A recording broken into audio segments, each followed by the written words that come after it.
السلام علیکم ورحمۃ اللہ وبرکاتہ۔ ہم ٹاک میں فرینہ صدیقی آپ کے سامنے ایک بار پھر حاضر۔ ہم پوری زندگی سوائے اللہ کے سب کو خوش کرنے میں لگا دیتے ہیں، ٹھیک ہے نا۔ ہم کبھی بھی اس دنیا میں کسی کو بھی پوری طرح خوش نہیں کر سکتے، اور یہ بات جتنی جلدی ہماری سمجھ آ جائے اور جتنی جلدی ہم اس پہ عمل کرنا شروع کر دیں ہمارے لیے آسان ہے۔ اللہ تعالیٰ نے ہمیں یہاں پہ اپنی مخلوق کو خوش کرنے نہیں بھیجا اس دنیا میں، اللہ تعالیٰ نے ہمیں بھیجا ہے اپنے آپ کو خوش کرنے کے لیے، ٹھیک ہے نا۔ کیا اللہ تعالیٰ نے ہمیں کس طرح کی موٹو دے کے بھیجا ہے؟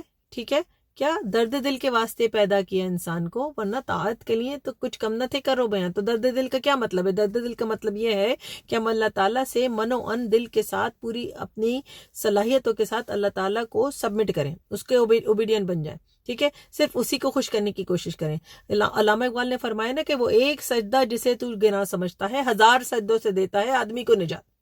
تو اس کا کیا مطلب ہوا کہ بس ایک کو خوش کر لو اور پھر باقی سب سے نجات مل جائے گی، کیونکہ یقین جانیے آپ اپنے آپ کو کاٹ کے الٹے لٹک کے بھی کھڑے ہو جائیں نا، دنیا آپ سے خوش نہیں ہوگی۔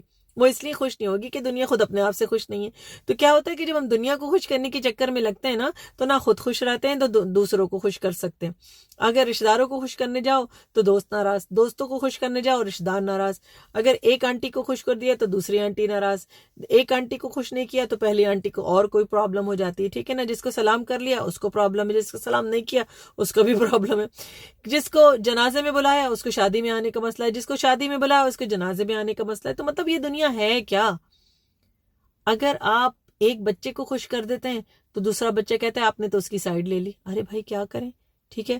اگر آپ ایک اچھے رویے کے ساتھ کسی کے ساتھ بہت اچھا رویہ کریں، ان کے اپنے اوپر ان کی اپنی جان ان پہ نچھاور کریں، بہت اچھے اخلاق سے اور خلوص سے پیش آئیں، ان کا کوئی مطلب ہوگا جب ہی ایسے بن رہے ہیں۔ اگر آپ ان کے ساتھ بالکل اخلاق اور خلوص سے پیش نہیں آئے تو وہی رشتہ دار آپ کو کہتے ہیں بہت روڈ اور بدتمیز لوگ ہیں، پوچھتے ہی نہیں ہیں۔ تو مطلب آپ یہ دیکھیے کہ اس دنیا میں رکھا کیا ہے آپ کے لیے؟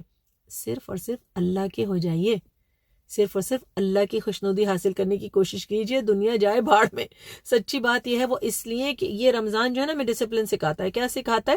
کہ ہم اپنے لیے کام کریں، اللہ کے لیے کام کریں۔ اللہ تعالیٰ کیا کہہ رہا ہے؟ روزہ رکھنا آپ کی پرسکرپشن ہے، اور روزہ میرے لیے ہے اور میں ہی اس کا اجر دیتا ہوں۔ تو اللہ تعالیٰ کی خوشنودی کے لیے جو کام کرتا ہے وہ ڈائریکٹ کنیکشن ہمارا اللہ سے بناتا ہے، اور اسی کے لیے ہماری دنیا اور آخرت دونوں آسان ہو جاتی ہے۔ تو ہم کو یہ یاد رکھنے کی ضرورت ہے کہ یہ جو اللہ تعالیٰ کی اتنی بڑی گرینڈ اسکیم ہے نا، اس اسکیم کا ایک چھوٹا سا منا سا پرزہ آپ ہے، اور آپ اتنے مننے سے پرزے کی حیثیت سے اس پوری گرینڈ اسکیم میں جتنے انسان ہیں ان کو خوش نہیں کر سکتے۔